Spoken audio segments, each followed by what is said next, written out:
بسم اللہ الرحمن الرحیم۔ السلام علیکم۔ اگر طویل عرصہ نماز پڑھتے رہنے کے باوجود دل میں بغض، کینہ، حسد، پریشانی، وسوسے اور پیسہ کمانے کی حد سے بڑی ہوئی دھن موجود ہے، اگر انسان نماز پڑھتے رہنے کے باوجود دوسرے انسانوں سے بے لوث محبت یعنی انکنڈیشنل لو کا جذبہ اپنے اندر موجن نہ پائیں، اگر اللہ کی دوستی کی طلب پیدا نہ ہو تو اپنی نماز پر غور کرنا چاہیے۔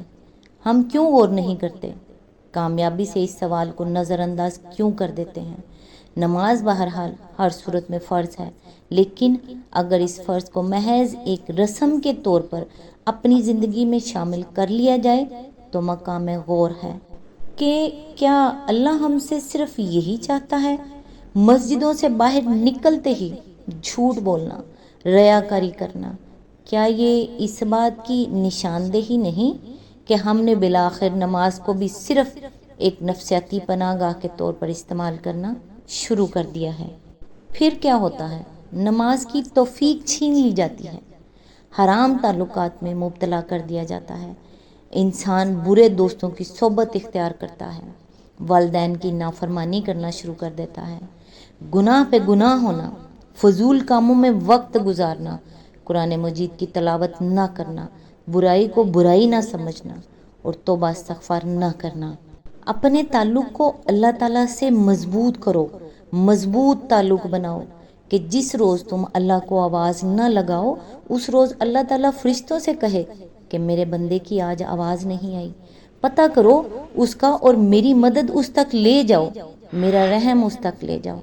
تاکہ مجھے اس کی آواز آئے اور وہ مجھ سے کہے کہ یا اللہ میں ٹھیک ہوں۔ اللہ تعالیٰ سے دعا ہے کہ وہ ہم سب کو نیکی کی ہدایت دے اور اپنے نیک بندوں میں شامل کرے۔ اللہ تعالیٰ آپ کو اور آپ کے تمام اہل و عیال کو اپنے حفظ و امان میں رکھے، آمین۔ آج انشاءاللہ سورہ الحجرات کی آیت نمبر 4 سے سٹارٹ کریں گے۔ اس کا ترجمہ اور تفسیر تفہیم القرآن سے بیان کروں گی جو اہل سنت جماعت کے لیے ہے۔ اعوذ باللہ من الشیطان الرجیم، بسم اللہ الرحمن الرحیم۔ اے نبی، جو لوگ تمہیں حجروں کے باہر سے پکارتے ہیں ان میں سے اکثر بے عقل ہیں۔ آیت نمبر 5، اگر وہ تمہارے برآمد ہونے تک صبر کرتے تو انہی کے لیے بہتر تھا، اللہ درگزر کرنے والا اور رحیم ہے۔ اس کی تفسیر ہے، حضور صلی اللہ علیہ وآلہ وسلم کے عہد مبارک میں جن لوگوں نے آپ کی صحبت میں رہ کر اسلامی آداب و تہذیب کی تربیت پائی تھی وہ تو آپ کے اوقات کا ہمیشہ لحاظ رکھتے تھے، ان کو پورا احساس تھا کہ آپ اللہ کے کام میں کس قدر مصروف زندگی بسر فرماتے ہیں، اور ان تھکا دینے والی مصروفیتوں کے دوران میں لازماً کچھ وقت آپ کے آرام کے لیے اور کچھ وقت آپ کی اہم مشغولیتوں کے لیے اور کچھ وقت اپنی خانگی زندگی کے معاملات کی طرف توجہ کرنے کے لیے بھی ہونا چاہیے۔ اس لیے وہ آپ سے ملاقات کے لیے اسی وقت حاضر ہوتے تھے جب آپ صلی اللہ علیہ وآلہ وسلم باہر تشریف فرما ہو، اور اگر کبھی وہ آپ کو مجلس میں موجود نہ پاتے تو بیٹھ کر آپ کے برآمد ہونے کا انتظار کرتے تھے اور کسی شدید ضرورت کے بغیر آپ کو باہر تشریف لانے کی زحمت نہ دیتے تھے۔ لیکن عرب کے اس ماحول میں جہاں عام طور پر لوگوں کو کسی شائستگی کی تربیت نہ ملی تھی، بار بار ایسے انگھڑ لوگ بھی آپ سے ملاقات کے لیے آ جاتے تھے جن کا تصور یہ تھا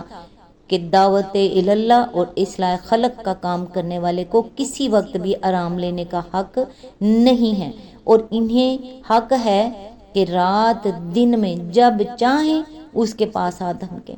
اور اس کا فرض ہے کہ جب بھی وہ آ جائیں وہ ان سے ملنے کے لیے مستعد ہے۔ اس کماش کے لوگوں میں عموماً اور اطراف عرب سے آنے والوں میں خصوصاً بعض ایسے ناشائستہ لوگ بھی ہوتے تھے جو آپ سے ملاقات کے لیے آتے تو کسی خادم سے اندر اطلاع کرانے کی زحمت بھی نہ اٹھاتے تھے، بلکہ ازواج مطہرات کے حجروں کا چکر کاٹ کر باہر ہی سے آپ صلی اللہ علیہ وآلہ وسلم کو پکارتے پھرتے تھے۔ اس طرح کے متعدد واقعات احادیث میں صحابہ کرام نے روایت کی ہیں۔ رسول اللہ صلی اللہ علیہ وآلہ وسلم کو لوگوں کی ان حرکات سے تکلیف ہوتی تھی، مگر اپنے طبعی حلم کی وجہ سے آپ اسے برداشت کیے جا رہے تھے۔ آخرکار اللہ تعالیٰ نے اس معاملے میں مداخلت فرمائی اور اس ناشائستہ طرز عمل پر ملامت کرتے ہوئے لوگوں کو یہ ہدایت دی کہ کہ جب وہ آپ سے ملنے کے لیے آئیں اور آپ کو موجود نہ پائیں تو پکار پکار کر آپ کو بلانے کے بجائے صبر کے ساتھ بیٹھ کر اس وقت کا انتظار کریں جب آپ خود ان سے ملاقات کے لیے باہر تشریف لائیں۔ اسی آیت کے ضمن میں آگے فرمایا یعنی اب تک جو کچھ ہوا سو ہوا، آئندہ اس غلطی کا اعادہ نہ کیا جائے تو اللہ تعالیٰ پچھلی غلطیوں سے درگزر فرمائے گا اور اپنے رحم و کرم کی بنا پر ان لوگوں سے کوئی مواخذہ نہ کرے گا جو اس کے رسول کو اس طرح اذیت دیتے رہے ہیں۔ آیت نمبر 6، اے لوگو جو ایمان لائے ہو، اگر کوئی فاسق تمہارے پاس کوئی خبر لے کر آئے تو تحقیق کر لیا کرو، کہیں ایسا نہ ہو کہ تم کسی گروہ کو نادانستہ نقصان پہنچا بیٹھو اور پھر اپنے کیے پر پشیمان ہو۔ اس کی تفسیر ہے، اکثر مفسرین کا بیان ہے کہ یہ آیت ولید بن عقبہ بن ابی معیط کے بارے میں نازل ہوئی ہے۔ اس کا قصہ یہ ہے کہ قبیلہ بنی المستلق جب مسلمان ہو گیا تو رسول اللہ صلی اللہ علیہ وآلہ وسلم نے ولید بن عقبہ کو بھیجا تاکہ ان لوگوں سے زکوٰۃ وصول کر لائیں۔ یہ ان کے علاقے میں پہنچے تو کسی وجہ سے ڈر گئے اور اہل قبیلہ سے ملے بغیر مدینے واپس جا کر رسول اللہ صلی اللہ علیہ وآلہ وسلم سے شکایت کر دی کہ انہوں نے زکوٰۃ دینے سے انکار کر دیا ہے اور وہ مجھے قتل کرنا چاہتے تھے۔ حضور صلی اللہ علیہ وآلہ وسلم یہ خبر سن کر سخت ناراض ہوئے اور آپ نے ارادہ کیا کہ ان لوگوں کی سرکوبی کے لیے ایک دستہ روانہ کریں۔ بعض روایت میں آیا ہے کہ آپ نے وہ دستہ روانہ کر دیا تھا اور بعض میں یہ بیان ہوا ہے کہ آپ روانہ کرنے والے تھے۔ بہرحال اس بات پر سب متفق ہیں کہ بنی المستلق کے سردار حارث بن زرار ام المومنین حضرت جویریہ کے والد اس دوران میں خود ایک وفد لے کر حضور صلی اللہ علیہ وآلہ وسلم کی خدمت میں پہنچ گئے اور انہوں نے عرض کیا کہ خدا کی قسم ہم نے تو ولید کو دیکھا تک نہیں، کجا کے زکوٰۃ دینے سے انکار اور ان کے قتل کے ارادے کا کوئی سوال پیدا ہو۔ ہم ایمان پر قائم ہیں اور ادائے زکوٰۃ سے ہمیں ہرگز انکار نہیں ہے۔ اس پر یہ آیت نازل ہوئی۔ تھوڑے سے لفظی اختلاف کے ساتھ اس قصے کو امام احمد، ابن ابی حاتم، طبرانی اور ابن جریر نے حضرت عبداللہ بن عباس، حارث بن زرار، مجاہد، قتادہ، عبد الرحمن بن ابی لیلہ، یزید بن رومان، ضحاک اور مقاتل بن حیان سے نقل کیا ہے۔ حضرت ام سلمہ کی روایت میں یہ پورا قصہ بیان تو اسی طرح ہوا ہے مگر اس میں ولید کے نام کی تصریح نہیں ہے۔ اس نازک موقع پر جبکہ ایک بے بنیاد خبر پر اعتماد کر لینے کی وجہ سے ایک عظیم غلطی ہوتے ہوتے رہ گئی، اللہ تعالیٰ نے مسلمانوں کو یہ اصولی ہدایت دی کہ جب کوئی اہمیت رکھنے والی خبر جس پر کوئی بڑا نتیجہ مترتب ہوتا ہو تمہیں ملے تو اس کو قبول کرنے سے پہلے یہ دیکھ لو کہ خبر لانے والا کیسا آدمی ہے۔ اگر وہ کوئی فاسق شخص ہو یعنی جس کا ظاہر حال یہ بتا رہا ہو کہ اس کی بات اعتماد کے لائق نہیں ہے تو اس کی دی ہوئی خبر پر عمل کرنے سے پہلے تحقیق کر لو کہ امر واقعہ کیا ہے۔ اس حکم ربانی سے ایک اہم شرعی قاعدہ نکلتا ہے جس کا دائرہ اطلاق بہت وسیع ہے۔ اس کی روح سے مسلمانوں کی حکومت کے لیے یہ جائز نہیں ہے کہ کسی شخص یا گروہ یا قوم کے خلاف کوئی کارروائی ایسے مخبروں کی دی ہوئی خبروں کی بنا پر کر ڈالے جن کی سیرت بھروسے کے لائق ہی نہ ہو۔